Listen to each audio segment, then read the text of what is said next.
Hello, Nikki, Claire, and Librada. I'm back from Orlando, Florida. I was there on ATD, Association for Talent Development Conference. 2022 is happen all year. Happens every year. And I went there like 12 years ago, so I decided to come back again and see what's happening. Okay, I am in debt with you because I was supposed to talk about the book, which is very thick. I read every page. I'm kidding. I didn't read it. I did a horizontal reading of the book. But let me share my impressions with you. First of all, I would like to recommend you to buy this book. I think it's a kind of Bible for us for team coaching. Uh, the book is in its fourth edition, and it is uh, divided in 7 parts. Part 1, creating value, creating teams. So it has some chapters. It remembers a lot our course. For instance, from high performing team to high value creating team, it kind of developed something that we saw on our course, our training. Part 2 is about team coaching. Part 3 is about coaching different different types of teams. Part 4, the next frontier on systemic coaching, like emerging threats on team coaching, or the journey for the team leader, which I will detail in a moment for you. Part 6 is the development and supervision of a systemic team coach. So, how do you develop as a team coach?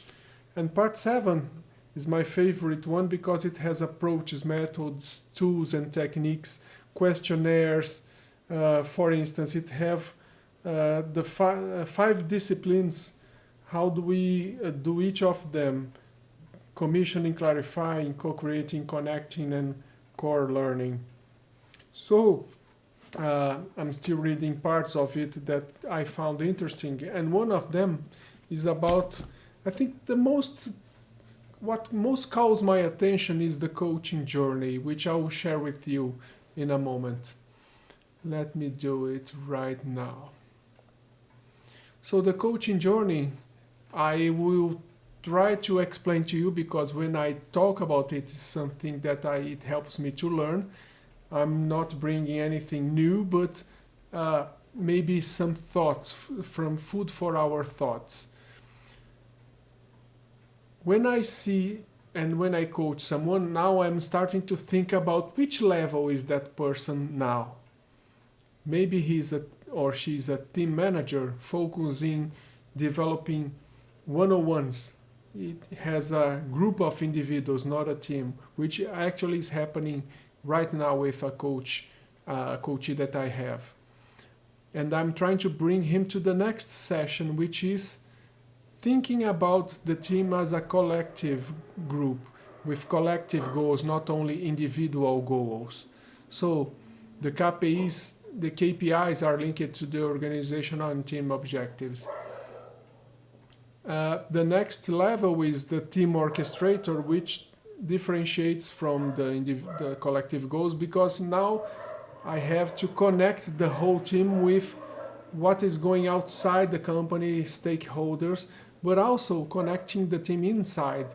How can I help members not to come to me as a leader to solve their relationship problems, for instance? And the last level, which is a team coach, where the leader is developing team capabilities. And also I put here some the point of view of the team member. For instance, at this level, first level, team members manage and report his function, but when he goes to the next level, team member align his or her functional goal to the overall purpose and objectives. The next level, then team member try to think collaboratively with peers and stakeholders, and the last level, team members take joint ownership. He represents the whole team to others. And now you may ask, okay, so what are the challenges between levels, and I try to come with some ideas. First of all, in overview is as long as we raise complexity, we raise the arrow for future, back, and outside in. For instance, at the team manager, I'm looking more into the past and the present, and the team coach, I'm looking for the future, and I have to, okay, to get to that future, how do I come back? And outside in, because I have to think that the team is part of a whole organization, a systemic view of the team. And the challenges I try to summarize here. First challenge from team manager to team leader, I would ask the coachee what could be only achieved collaboratively that could not be achieved at working in parallel. This comes from our training, by the way, it is not on the book. From team leader to team orchestrator, I couldn't come with questions, but with directions. Redirect conflict so team members can solve their problems, and having people participating in meetings representing the whole team. Each team member representing the whole team. And the last part, coach the team as a whole, not only as individual members for team learning. So this was a short summary of my ideas about the book. If you are interested in more detail, please let me know. I don't want to do a very long video, but I hope it was useful for you guys, and I am happy that now I fulfilled what you asked me to do. Thank you.